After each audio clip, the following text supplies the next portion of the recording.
ANMR ನ್ಯೂಸ್ಗೆ ಸ್ವಾಗತ.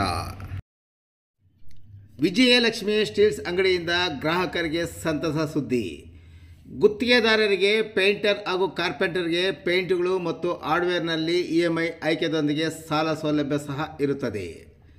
ಇನ್ನು ವಿಜಯಲಕ್ಷ್ಮಿ ಸ್ಟೀಲ್ಸ್ ಅಂಗಡಿಯಲ್ಲಿ ಅತ್ಯುತ್ತಮ ಕಟ್ಟಡ ನಿರ್ಮಾಣ ಸಾಮಗ್ರಿಗಳಾದ ಅಲ್ಟ್ರಾಟೆಕ್ ಸಿಮೆಂಟ್, ಇಂಡಸ್ 355 ಮತ್ತು JSW ಪ್ರೈಮರಿ ಸ್ಟೀಲ್ ಮತ್ತು ಕಾಮಧೇನು TMT ಕಂಬಿಗಳು, ಸುಪ್ರೀಂ ಮುಳ್ಳುತಂತಿಗಳು, ಆಸ್ಟ್ರಲ್ ಮತ್ತು ಆಶೀರ್ವಾದ್ ಪೈಪುಗಳು, ಏಷ್ಯನ್ ಮತ್ತು ನೆದರ್ಲ್ಯಾಂಡ್ ಹಾಗೂ ಆಸ್ಟ್ರೇಲಿಯನ್ ಪೇಂಟ್ಸ್ ಮತ್ತು green lamp, plywood, hero Fevicol, hardware fittings ಮತ್ತು ಎಲೆಕ್ಟ್ರಿಕಲ್ ಐಟಮ್ಸ್ಗಳು ಸಹ ದೊರೆಯುತ್ತದೆ.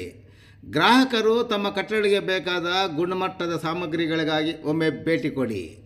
ವಿಜಯಲಕ್ಷ್ಮಿ ಸ್ಟೀಲ್ಸ್, ಬೆಂಗಳೂರು ಜೋಡಿ ರಸ್ತೆ, KSRTC ಡಿಪೋ ಮುಂಭಾಗ, ಚಿಂತಾಮಣಿ.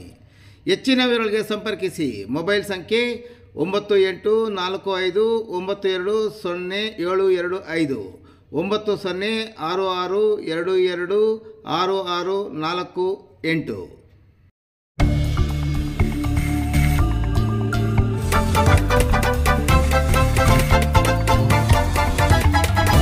ನಾನೊಂದು ಈಗ ತೀರ್ಮಾನ ಆಗ್ಬಿಟ್ಟಿದೆ.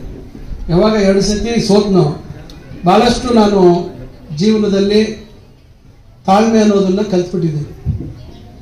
ಕೆಲವರು ಕೇವಲ ಸಮಾಜದಲ್ಲಿ ಜಾತಿ ಹೆಸರು ಹೇಳ್ಕೊಂಡು ಜನರನ್ನ ರಾಜಕೀಯ ಲಾಭ ಪಡಿಬೇಕು ಅಂತಕ್ಕಂಥ ಕೆಲವ್ರದ್ದು ಪ್ರವೃತ್ತಿ. ನಾನು ಯಾವುದೇ ಜಾತಿಗೆ ವಿರೋಧಿ ಅಲ್ಲ. ಎಲ್ಲ ಜಾತಿ ಎಲ್ಲ ಧರ್ಮದ ಬಗ್ಗೆ ನನಗೆ ಅಪಾರವಾದಂಥ ಗೌರವ ಇದೆ. ನಾನು ರಾಜಕೀಯ ಕುಟುಂಬದ ಹಿನ್ನೆಲೆಯಲ್ಲಿ ಬಂದಿರತಕ್ಕಂಥವನು. ಜನರ ವಿಶ್ವಾಸ, ಸಂಪರ್ಕ, ನಾವು ಪ್ರೀತಿಯಿಂದ ಜನರ ವಿಶ್ವಾಸವನ್ನ ಗಳಿಸಿರುವಂಥದ್ದು. ಯಾರನ್ನ ನಾವು ದುಡ್ಡಿಂದ ನಾವು ಯಾರ ಪ್ರೀತಿ ವಿಶ್ವಾಸ ಗಳಿಸುವಂತ ಪ್ರಯತ್ನ ನಾವು ಮಾಡಿಲ್ಲ. ಇದು ನಮ್ಮ ನಡೆದಿರ್ತಕ್ಕಂಥ ಚುನಾವಣೆಗಳು. ನಾವು ಸೋತಾಗೂ ಜನ ನಮ್ಮ ಜೊತೆ ದೊಡ್ಡ ಮಟ್ಟದಲ್ಲಿ ನಿಂತಿದ್ದಾರೆ, ನಾವು ಗೆದ್ದಾಗೂ ನಮ್ಮ ಜೊತೆ ನಿಂತಿದ್ದಾರೆ. ಯಾವತ್ತೂ ನಾವು ಬಹಳ ದೊಡ್ಡ ಅಂತರದಲ್ಲಿ ಸೋತಿರುವಂಥದ್ದು ಯಾವತ್ತೂ ಇಲ್ಲ. ಅದೊಂದೇ ಸಾಕು ಉದಾಹರಣೆ. ನಾವು ಯಾವ ಪಕ್ಷ ಅನ್ನೋದಕ್ಕಿಂತ ನಾವು ಇಂಥ ತೀರ್ಮಾನ ಮಾಡಿದ್ರೆ ಅದ್ರ ಜೊತೆಯಲ್ಲಿ ಜನ ನಮ್ಮ ಜೊತೆ ನಿಂತಿರೋದೇ ಇವತ್ತು. ನಾವು ಎಲ್ಲಾ ಜಾತಿ ಧರ್ಮಗಳ ಬಗ್ಗೆ ನಾವು ಇಟ್ಟಿರ್ತಕ್ಕಂಥ ಪ್ರೀತಿ ವಿಶ್ವಾಸ, ಅವ್ರಿಗೆಲ್ಲರಿಗೂ ಒಳ್ಳೇದು ಮಾಡಬೇಕು ಅಂತಕ್ಕಂಥ ಉದ್ದೇಶದಿಂದ ನಾವು ಮಾಡ್ತಾ ಇರ್ತಕ್ಕಂಥದ್ದಕ್ಕೆ ಫಲ ಇದೆ. ಅದರಿಂದ ಈಗೇನು ಅಂಬೇಡ್ಕರ್ ಭವನ ಅಂತಕ್ಕಂಥದ್ದು 5 ಲಕ್ಷದಿಂದ ಶುರುವಾಯಿತು ಸರ್ಕಾರದ ಕಾರ್ಯಕ್ರಮ. ಅವತ್ತೇ ನಾನು 70 ಲಕ್ಷಕ್ಕೆ ರೆಡಿ ಮಾಡಿದ್ದೆ.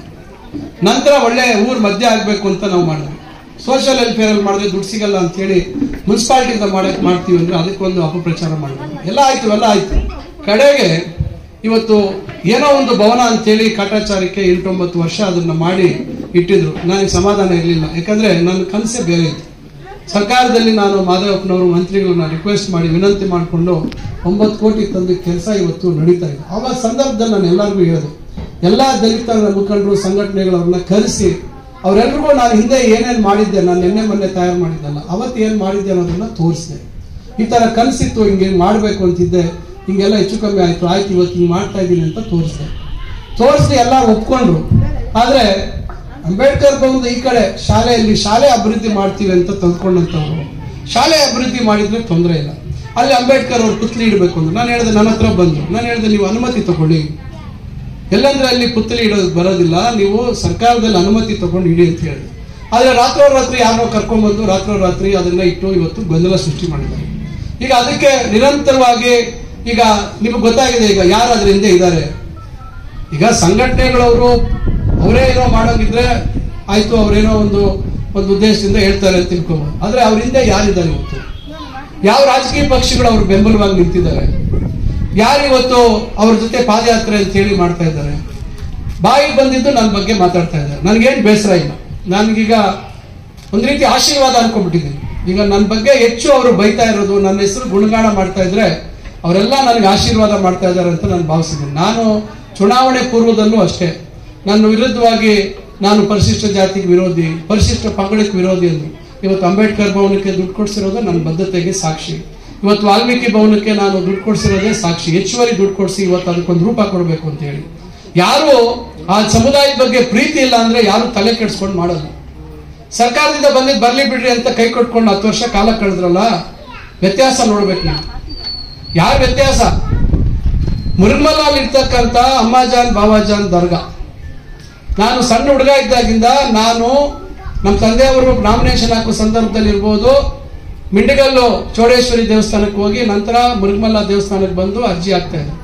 ನಾನು ಅದೇ ಪದ್ಧತಿ ಮಾಡ್ತಾ ಇದ್ದೆ. ಮಧ್ಯದಲ್ಲಿ ಎಲ್ಲೂ ಹೋಗೋದು ಬಿಟ್ಬಿಟ್ಟು ಎಲ್ಲ ಬಿಟ್ಬಿಟ್ಟು ಸುಮ್ಮನೆ ಮನೆಯಲ್ಲಿ ನಮಸ್ಕಾರ ಹಾಕಿ ಹೋಗಿ ಅರ್ಜಿ ಹಾಕೋದು ಮಾಡಿದ್ವಿ 1-2 ಎಲೆಕ್ಷನ್ ಇಂದ. ಆದ್ರೆ ಅವತ್ತಿಂದ ನನ್ನ ಕನಸಿತ್ತು, ನಾನು ಮಕ್ಕಾ ಮದೀನಾ ಇವೆಲ್ಲ ನಾನು ಟಿವಿಗಳಲ್ಲಿ ಫೋಟೋಗಳಲ್ಲಿ ನೋಡ್ತಾ ಇದ್ದೆ. ಇಷ್ಟೆಲ್ಲ ಒಳ್ಳೆ ಜಾಗ ಇದೆ, ಇಷ್ಟು ಹಿಂದೂಗಳು ಬರ್ತಾರೆ, ಬರೀ ಮುಸಲ್ಮಾನರಿಗೆ ಮಾತ್ರ ಸೀಮಿತ ಇಲ್ಲ ಅಮ್ಮಾಜಾನ್ ಬಾಬಾಜಾನ್. ಯಾಕಂದ್ರೆ ಅದಕ್ಕೂ ಬೇಕಾದ್ರೆ ಉಡ್ಸ್ಬಿಡ್ತಾರೆ, ಅದಕ್ಕೂ ಬೇಕಾದ್ರೆ ಅದಕ್ಕೊಂದು ಕಟ್ಟೆ ಕಟ್ಬಿಡ್ತಾರೆ. ಇವತ್ತು ಹಿಂದೂ ಮುಸ್ಲಿಮರು ಎಲ್ಲರೂ ಅಲ್ಲಿ ನಂಬಿಕೆ ಇಟ್ಕೊಂಡು ಏನೋ ನಮ್ಗೆ ಕಷ್ಟಗಳು ಪರಿಹಾರ ಆಗುತ್ತೆ ಅಂತ ಹೋಗಿ ಅಲ್ಲಿ ನಂಬಿಕೆಯನ್ನ ಮಾಡ್ತಕ್ಕಂಥದ್ದು ಕೆಲಸ.